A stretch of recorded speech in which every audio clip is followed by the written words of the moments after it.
Le dernier quart d'heure de Smart Bourse, chaque soir c'est le quart d'heure thématique. Je vous propose ce soir de replonger dans les marchés nordiques à travers notamment le cas des small caps suédoises, les petites capitalisations boursières du marché suédois. Nous en parlions il y a quelques jours à peine avec Franck Sabat, le directeur du développement de Berenberg. Alors je dirais il y a quelques caractéristiques sur le marché suédois. La première peut-être c'est qu'elle est moins connue, je dirais hors Suède, donc il y a un champ d'opportunités assez intéressant pour des gérants actifs dans les small caps. La deuxième c'est que c'est un écosystème en Suède qui est fait pour amener beaucoup de sociétés en bourse. Concrètement en Suède on parle d'un pays où il y a 10 millions à peu près d'habitants, ouais. Il y a autant de titres listés qu'en France.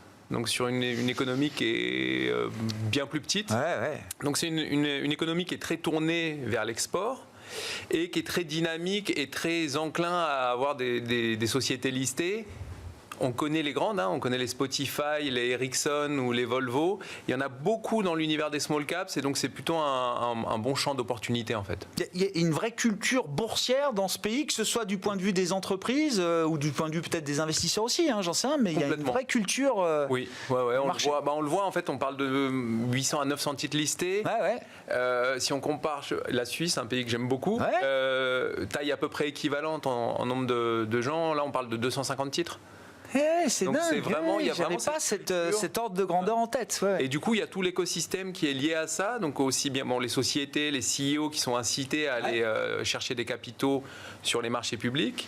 Et puis aussi un réseau de brokers de couverture des titres qui est hyper établi, qui reste assez local. Il y a même des sociétés qui sont listées et qui ont des capitalisations assez élevées, où la documentation sera toujours en suédois. L'idée d'aller creuser un petit peu. Et il y a des caractéristiques en matière de gouvernance d'entreprise, justement, du fait de cette culture boursière suédoise. Il y a ou en tout cas des qualités qui ressortent naturellement, de manière évidente pour ces entreprises suédoises. Alors oui, on aimerait bien dire oui en général, et c'est le cas. Après, il faut quand même aller vraiment faire ce travail de sélection. Je pense qu'on retrouve ce côté où ils sont quand même très dans la logique de développer beaucoup l'activité pour être prêt à attaquer le côté international. D'accord. Ils savent que leur marché est trop petit. Il y a des limites. Et que le besoin de devenir international est un besoin qui vient assez vite dans la construction d'un plan d'affaires. Exactement. Donc si on se retrouve dans les secteurs de la santé ou de la tech, là ils savent qu'ils ont besoin d'aller à l'extérieur et à l'international. Après on retrouve aussi, de façon assez surprenante, des acteurs uniquement locaux et très forts. Donc il y a vraiment cette culture de l'entrepreneuriat et l'écosystème qui permet, je pense qu'on a souvent ces sujets en France, de dire voilà on peut faire des levées mais à un moment il y a une limite. Là, il y a vraiment cette possibilité d'aller sur les marchés jusqu'à l'échelle mondiale. Ouais, exactement. Spotify, vous l'avez cité, est un exemple parfait. Alors Ericsson, il y a eu la grandeur. Ericsson, bien sûr, non, mais à chaque fois, ça a été des boîtes leaders dans leur domaine. Angry Birds aussi, je crois que c'est eux, dans les jeux vidéo, c'est ça. C'est ça. Il y a un écosystème aussi. Ils ont eu des belles années et puis des années. Oui. Angry Birds, je crois que ça a peut-être un peu passé, mais ça a très bien fonctionné. Prenons des exemples. Alors, parlons de Mnet. Donc, qui est une plateforme immobilière, c'est ça, sur le marché suédois ? Exactement. Là, on est vraiment... Alors, pour le coup, on est dans un acteur 100% local. Mnet, c'est assez simple, c'est les annonces immobilières. Donc, c'est acheteurs, vendeurs de biens immobiliers. Le Se Loger suédois, quoi. Se Loger, entre le Se Loger et le Bon Coin. D'accord. La différence, c'est qu'ils ont 90% du marché. Pour la Suisse. Ouais, petit message. Mais ils ont quasiment la totalité du marché des petites annonces. En fait, c'est devenu un acteur incontournable. Donc, à partir du moment où il y a un vendeur, il doit publier sur ce site. S'il n'est pas sur site, il ne vendra pas, quoi. Ça va être plus compliqué, en sachant qu'en Suède, ils ont une spécificité, c'est qu'il faut forcément qu'il y ait un agent immobilier dans la boucle. D'accord, oui. Ça, c'est leur spécificité. Et donc, Mnet, les agents immobiliers et les vendeurs et les acheteurs ont tout intérêt, en fait, à travailler sur cette plateforme. Ce qui au fil des années, ils ont construit cette position complètement dominante. Et aujourd'hui, ils sont clairement en place et ils ont la capacité d'ajuster en fait leur pricing de façon hyper forte, concrètement. Donc je dirais, l'étape de croissance avant, c'était vraiment de devenir cet acteur dominant, voire quasiment de monopole.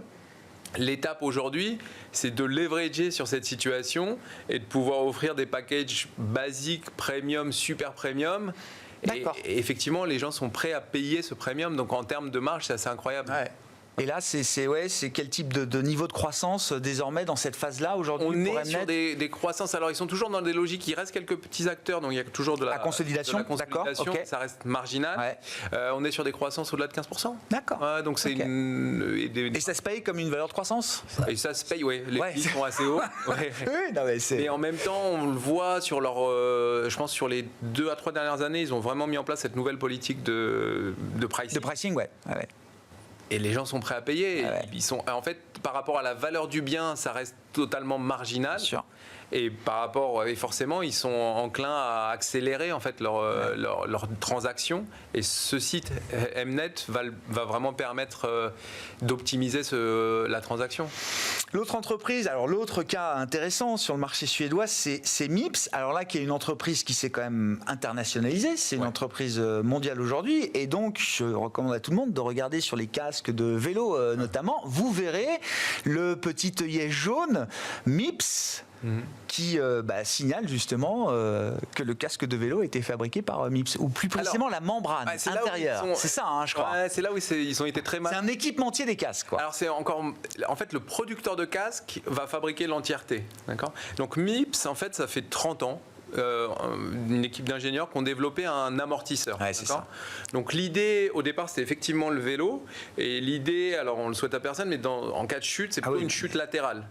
Et donc là l'idée c'est d'avoir un amortisseur qui réduit le risque d'avoir un mauvais choc. La tête bouge moins, c'est ça, pour dire les choses simplement. On est vraiment dans cette logique de limiter l'impact sur la boîte crânienne et le cerveau à l'intérieur, bien sûr. Et ça, donc ils ont développé ça au fil des années, renforcé cette technologie, et en fait leur business model vraiment, plutôt que de se positionner comme fabricant de casques, ils ont été mettre en place des partenariats avec tous les fabricants, donc les Scott, les Giro, les Specialized, autant que possible, dans l'idée de mettre en place cette sécurité supplémentaire.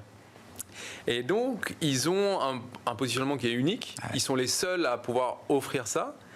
Ils ont effectivement, d'un point de vue, je dirais, image, c'est idéal parce que en fait, le producteur qui va intégrer cet amortisseur dans le casque doit coller la pastille. Donc il y a une publicité. Intel Inside, c'est le même truc que Intel Inside sur tous les PC, quoi. C'est la même. C'est ça. C'est très, très malin. Ah oui. Et après ils ont, et même si on reste sur le vélo, le Tour de France, il y a peut-être 5 ans, on en voyait très peu de ces petites pastilles jaunes. Là, sur les récents tours, il y en a énormément. Donc ils ont vraiment, c'est assez logique. Et après, ils ont un business model qui est hyper simple. En fait, eux, ils vont vendre ça peut-être entre 5 et 10 dollars aux fabricants. Là-dessus, ils ont une marge de 50%. Et le fabricant, sur son casque, va rajouter un premium de, en gros, 15 à 20 dollars. Donc encore 50% de marge. Donc c'est presque un alignement parfait. En sachant que l'utilisateur final, moi je vois même à titre personnel, demain j'achète un casque, c'est comme on est dans des objets qui sont quand même assez coûteux, on est prêt à rajouter ce premium pour le côté sécurité. Et c'est là où Mips, je pense, a été très malin depuis le départ. Et eux, ils sont vraiment dans le cas de l'entreprise suédoise qui est développée à l'international. Aujourd'hui, la moitié des ventes sur les casques vélo, c'est aux États-Unis.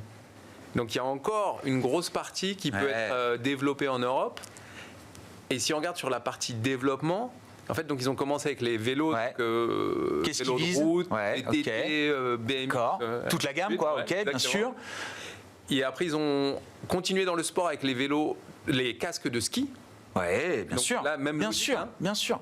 En 10 ans sur les stations, globalement les gens s'équipent. S'ils l'ont fait au bon moment, parce que pour avoir skié depuis longtemps sans casque, j'ai vu l'avènement du casque sur les pistes de ski. Alors il y a eu le moment Schumacher, comme je l'appelle. Non mais ça a sans doute joué. Aujourd'hui, plus personne n'irait skier sans casque, enfant comme adulte, j'ai envie de dire. Alors les enfants, je pense que les enfants, je crois il y a plus de doute là-dessus. Et les adultes, mais s'ils sont arrivés à ce moment-là sur ce marché, effectivement, ça a dû être. C'est vraiment, ils étaient au bon moment. Et après, et c'est la même logique. Le ski reste un loisir de luxe. Et du coup, ceux qui vont s'équiper en casque sont prêts à payer le premium ou 15 de plus pour avoir une meilleure protection. Ouais. Donc ça a été un deuxième axe très fort. Et ils sont en train de développer la suite, donc les cases de moto, les cases de chantier. Ah, ouais. Et en fait, tant qu'il y aura des opportunités dans ce milieu de la protection, ils ont la capacité à continuer à croître.